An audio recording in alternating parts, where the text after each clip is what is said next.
दोस्तों, आप ट्रेडिंग के नियमों को अच्छी तरीके से समझ लें। मान लीजिए आप पहला ट्रेड ले लेते हैं और पहले ट्रेड में आपको फायदा हो जाता है, तो आप दूसरा ट्रेड ना लें। अगर आपको एक ट्रेड में फायदा हो गया और उसके बाद अगर आप ओवर ट्रेडिंग करेंगे तो फिर आपको नुकसान हो सकता है।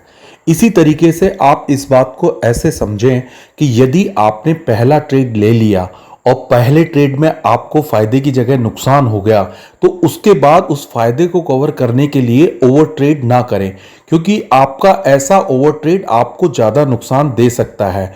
और मान लीजिए अगर आपका 1,000 रुपए का नुकसान या स्टॉप लॉस पहले ट्रेड में लगा और फिर आपने दूसरा ट्रेड लिया और आपको वहां पर 500 रुपए का फायदा हो गया, तो भी आप फिर ट्रेड बंद कर दें, क्योंकि नेक्स्ट ट्रेड में जरूरी नहीं है कि आपको और फायदा हो सकता है। तो इस तरह की ट्रेडिंग को, ओवर ट्रेडिंग को आप रोक दें।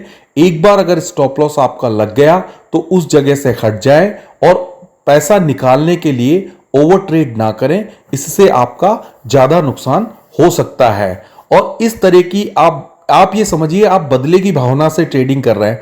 आपको ऐसा लग रहा है कि अब हमारा नुकसान हो गया है, तो अब हम और पैसा लगा के इस नुकसान को कवर कर कर हम फायदे में आ जाएंगे। ऐसा बिल्कुल नहीं होगा दोस्तों, क्योंकि आपका माइंडसेट फिर बिगड़ जाता है और मार्केट की वॉलेटिलिटी किसी भी प्रकार की हो वो आपको नुकसान दे सकती है। तो इस प्रकार के ट्रेड से बचें और स्टॉप लॉस का आप सम्मान करें, तभी जाके आप एक अच्छे ट्रेडर बन सकते हैं। दूसरी बात यह है कि आप किसी की बात पर ज्यादा भरोसा ना करें।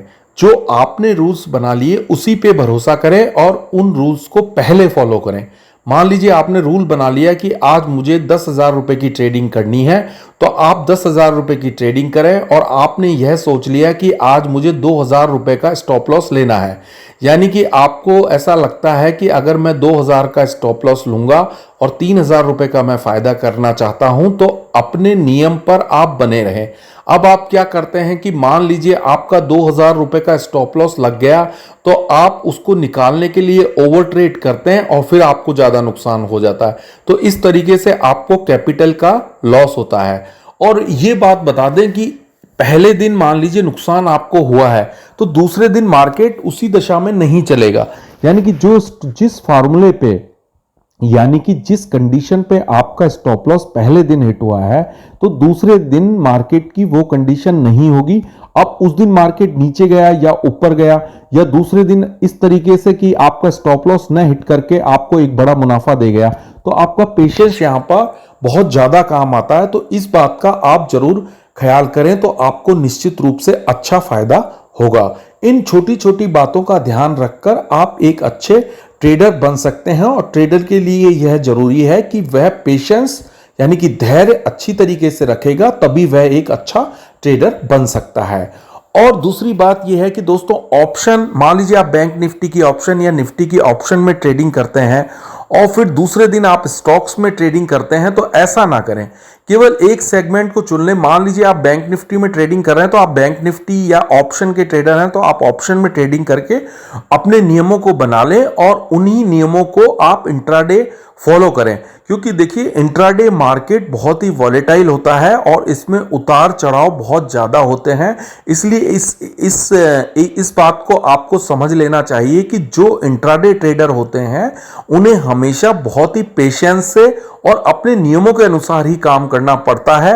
वे बार बार नियमों को चेंज नहीं करते हैं। इसलिए इंट्राडे ट्रेडर जो नियम बना लें उन्हीं नियमों को आप फॉलो करते हुए ट्रेडिंग करें। और मान लीजिए अगर आप स्टॉक्स में ट्रेडिंग करते हैं, तो पहले स्टॉक्स को चेक कर लें, स्टॉक्स की क्या न्यूज है उसको चेक कर लें। स्टॉक्स कितना ऊपर या नीचे जाएगा या उसका कोई रिजल्ट आने वाला है, उसको आप अच्छी तरीके से देख लें। अगर स्टॉक्स में कोई इवेंट है, पर्टिकुलर कोई स्टॉक्स में इवेंट है, तो उसको नोटेट कर लें और दूसरे दिन उस इवेंट को आने के बाद आप अपना सौदा लगाएं। और आपको यह पता लग जाना चाहिए कि मार्केट अब ऊपर जाएगा, या नीचे जाएगा। इस बात को पहले से आप अंदाजा कर लें कि ये मार्केट ऊपर जाने वाला है या नीचे जाने वाला है, तो उस स्थिति में आपका अच्छा फायदा होगा। और यदि अगर आप ऐसा नहीं करते हैं तो आपकी स्ट्रेटेजी कामयाब नहीं होगी, क्योंकि एक ही स्ट्रेटेजी पे, एक ही सेटअप पे आपको डेली काम करना है। आपको बार बार आपके नियमों को चेंज नहीं करना है, तभी आप एक बहुत ही बेहतरीन और एक अच्छे ट्रेडर बन सकेंगे। दूसरा, एक साथ पूरा पैसा आप कभी भी ना लगाएं दोस्तों। मैंने पहले भी समझाया था कि एक साथ पैसा लगाने से आपको परेशानी हो सकती है। मान लीजिए आप 50,000 रुपए ट्रेडिंग में लगाना चाहते हैं, तो आप केवल 10,000 रुपए ही लगाएं, क्योंकि होगा ये, अगर मान लीजिए 10,000 आपके खर्च भी हो जाते हैं या 10,000 का आपको नुकसान भी हो जाता है, तो नेक्स्ट डे आप दूसरे 10,000 से अपनी नई शुरुआत कर सकते हैं और फिर जो नुकसान हुआ उसकी भरपाई आप आसानी से कर सकते हैं। लेकिन अगर आप एक साथ पूरे 50,000 रुपए लगा देते हैं तो वह पूंजी आपकी खत्म हो जाती है, या आपका स्टॉप लॉस हिट हो जाता है, या आपकी ओवर ट्रेड आप कर लेते हो, तो उस कंडीशन में फिर आप बाजार से हट जाते हैं और फिर बाजार में आप आने की हिम्मत नहीं जुटा पाते, क्योंकि आपको ऐसा लगता है कि मुझे नुकसान हुआ है और पिछली बार मैं 50,000 रुपए गंवा चुका और अब मैं 50,000 रुपए दूसरे गंवाने के लिए तैयार नहीं हूं।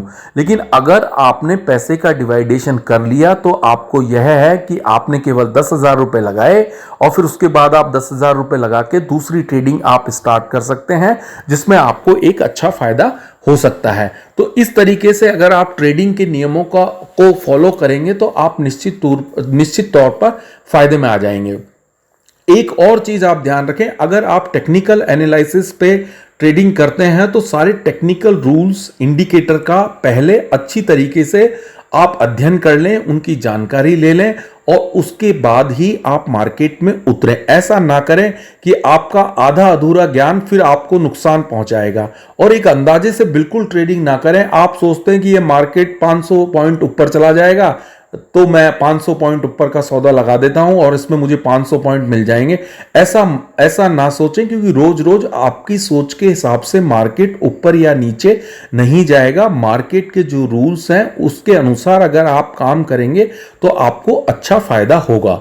देखिए, इंट्राडे ट्रेडर के लिए क्या होता है कि उसको हमेशा छोटे स्टॉप लॉस और छोटे टारगेट पर ही काम करना चाहिए, क्योंकि मार्केट डेली वॉलेटाइल नहीं होता है। मार्केट रोज ऊपर या नीचे नहीं जाता है। मार्केट कई बार सीमित दायरे में भी होता है। तो आप छोटे छोटे स्टॉप लॉस लगा के और छोटे टारगेट लगाकर आप बड़ा मुनाफा ले सकते हैं। अगर यह स्ट्रेटेजी आप अपनाते हैं तो आपको एक निश्चित तौर पे फायदा होता है। और एक अच्छे ट्रेडर को चाहिए कि वह छोटे टारगेट और छोटे स्टॉप लॉस लगाकर ही कामयाब हो सकता है।